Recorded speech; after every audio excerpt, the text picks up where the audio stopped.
అద్దం మీద దుమ్ము ఉంటే బింబాన్ని చూడలేవు.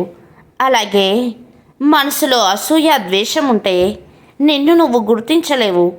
ముందు నీ అంతరంగాన్ని శుద్ధి చేసుకో. అప్పుడే ప్రపంచం నీకు స్పష్టంగా కనిపిస్తుంది.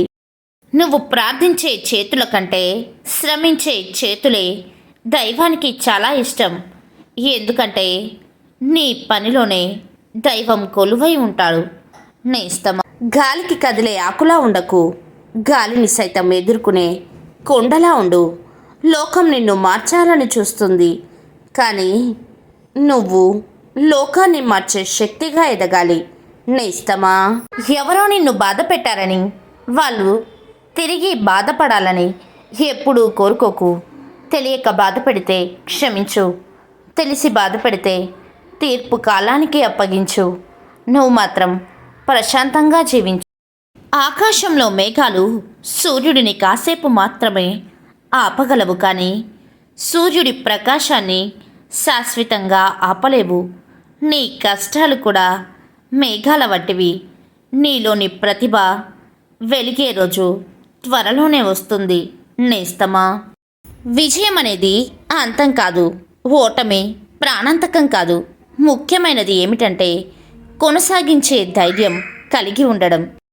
గెలవాలని నిర్ణయించుకున్న మనసును ఎవరు ఓడించలేరు. సమస్యలు చిన్న అంతరాయాలు మాత్రమే. ధైర్యంగా ఉండు.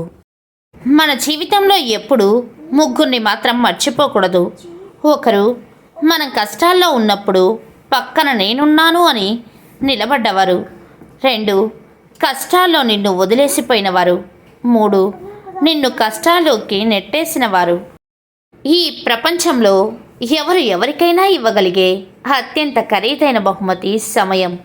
దాన్ని పదిలంగా మధురంగా ఉపయోగించుకోండి. ఎందుకంటే ఆ సమయం ఎన్ని కోట్లు పోసినా తిరిగి రానిది, సంపాదించుకోలేనిది. నేస్తమా, కష్టం నీకు వస్తే నీది అంటారు, సంతోషం వస్తే మనది అంటారు, సహాయం చేస్తే మంచివారు అంటారు, లేకపోతే చెడ్డవారు అంటారు, డబ్బు ఇస్తే మనోడు అంటారు, ఇవ్వలేదంటే పగోడు అంటారు. ఇదే ఇప్పటి ప్రపంచం. పక్కవారి భుజం మీద చెయ్యి వేసి నడిస్తే వారు పక్కకు తప్పుకోగానే నువ్వు కింద పడతావు. నీ సొంత కాళ్ళ మీద నిలబడడం నేర్చుకో. అప్పుడే నువ్వు ఎక్కడికైనా వెళ్ళగలవు.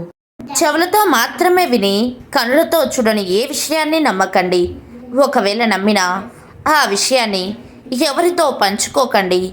ఎందుకంటే అసూయాపరులు చెప్పే మాటలతో బంధాలు శాశ్వతంగా దూరం కావచ్చు.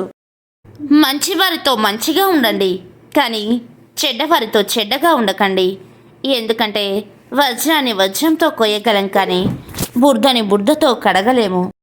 అద్దాల మెడలో ఉన్నవారు అబద్ధం చెప్పినా నిజమేనని నమ్ముతారు.